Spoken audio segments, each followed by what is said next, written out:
سلام بر عباس ابن علی فرزند برومند طایفه بنی کلب. سلام بر بندگان خدا. من آمدم رسم برادری را در حق مادرت به جای آورم.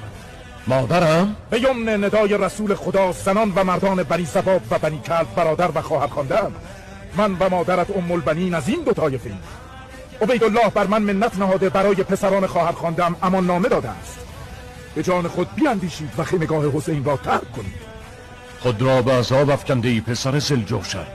ما عمود خیمه خاندان پیامبر را رها کنیم و به دامان ستم پیشگان پناه بریم؟ پیداست کیسه حسین از خزانه دربار دمشق پرتر است. اجر شهادت پاداش مریدان اوست. تو جوشن نمیخوای